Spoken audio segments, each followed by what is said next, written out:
शिक्षा का अधिकार अधिनियम 2009 के तहत प्रत्येक विद्यालय में बिजली कनेक्शन होने का प्रावधान है, परंतु जौनपुर जनपद के रामनगर ब्लॉक के प्राथमिक विद्यालय कसियाओं में बिजली कनेक्शन नहीं था, जिस समस्या पर मैंने एक वीडियो बनाया था। वीडियो बनाने के बाद स्क्रीनिंग मीटिंग का आयोजन किया गया। उसके बाद एक आवेदन लिख करके खंड शिक्षा अधिकारी को दिया गया, फिर उसके बाद जिला बेसिक शिक्षा अधिकारी को भी आवेदन दिया गया। बिजली कनेक्शन होने में ग्राम प्रधान का भी बहुत बड़ा सहयोग रहा। लाइट नहीं रहती थी तो बच्चों को गर्मी बहुत ज़्यादा लगती थी, पानी समस्या रहती थी। अब जैसे इस समय ठंड में क्या है कि बच्चों को क्लास में अंधेरा हो जाता है, तो लाइट रहती है तो वो लाइट जला दिया जाता है तो अच्छा रहता है, बच्चों को दिखता भी अच्छा से है। ठंडी में अंधेरा रहता था और इसकी वजह से हम लोग पढ़ नहीं पाते थे, लिख नहीं पाते थे। और जब बिजली कनेक्शन हो गया तो हमारे स्कूल में जब भी अंधेरा होता था तो हम लाइट जल जाता था और हम लोग अच्छे से पढ़ लेते थे, लिख लेते थे। और गर्मी में हम लोगों को गर्मी लगती थी, पसीना छूटा था और अक्षर खराब हो जाते थे, तो फिर हमें फिर से लिखना पड़ता था। और अब बिजली का कनेक्शन हो गया है तो फिर अब पंखा चालू कर देते हैं और गर्मी नहीं लगती। परेशानी बहुत है, बच्चों को पानी पीने का पहले परेशानी था, लाइट नहीं रहती थी तो यहाँ समरसेबल लग गया है।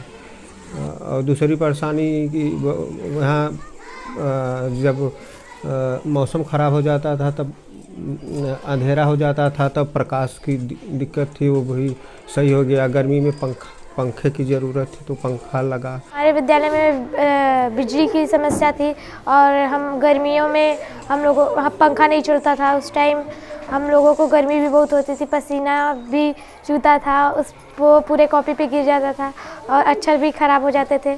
हम लोग अपने कॉपी से ही अपने लिए हवा लेते थे। अब हम लोगों को गर्मी में हवा भी मिलता है और ठंडी में बिजली की लाइट जलती है तो हम लोगों को पढ़ने में भी आसान रहता है ठंडी में। जब पहले बिजली कनेक्शन नहीं था तो यहाँ बच्चों को बड़ी असुविधा होती थी। अब जो है बिजली कनेक्शन लग जाने से हम लोगों ने पंखा लगवा दिया है। इस विद्यालय में पंखा चलता है गर्मियों में। जाड़ा में जो कम से जब बहुत तेज़ हवा चलती है, कोहरा होने को अंधेरा हो जाता है तो बल्ब जला, ट्यूबलाइट्स लगी हुई है, CFL लगी हुई है, रोशनी उससे हो जाता है। स्कूल विद्यालय में जो है ओवर हेड टैंक लगवा दिए हैं, जिसको समरसेबुल से पानी भर देते हैं। बच्चे अब जो है टोटी से इस्तेमाल करते हैं, जिसकी वजह से उनको जो है असुविधा नहीं होती। और नहीं तो बहुत पहले असुविधा होती थी, हैंड पाइप का ही सहारा था, लाइट नहीं थी। अब लाइट हो जाने से ये भी सुविधा हो गई है जो है हम लोग। और आगामी भविष्य में जो है स्कूल में अब बिजली लग गया है तो स्मार्ट क्लास भी लगाने वाले, स्मार्ट क्लास चलाने वाले हैं, जिससे बच्चों का और भी कम से उत्कृष्ट जो है बढ़िया जो है शिक्षा में सुधार हो पाएगा। और नए जो है कम से उससे जोड़ेंगे जो है आयाम से। यह बच्चों की संख्या 72 लड़के हैं कुल जो है, इसमें से 42 लड़की हैं, 30 लड़के हैं। बिजली लगवाने में बहुत बड़ा श्रेय आपका रहा कि आप लोगों ने जो कम से इसको चलाया। इसके लिए हम आपके जो है आभारी और जुड़ी रहेंगे कि आप लोग इसी तरीके से मुद्दा चलाते रहिए ताकि हमारे जो है समाज का उद्धार हो सके। और विद्यालय जो कम से विद्यालय जो है मंदिर है, शिक्षा का मंदिर है, मंदिर के लिए आप इतना काम कर रहे हैं, इसके लिए बहुत बहुत धन्यवाद आपको। धन्यवाद सर। बिजली कनेक्शन होने से यहाँ के टीचर और बच्चे काफ़ी खुश हैं। मैं चाहती हूँ कि इस वीडियो को ज़्यादा से ज़्यादा लाइक करें, शेयर करें और हमारे इस चैनल को सब्सक्राइब करें।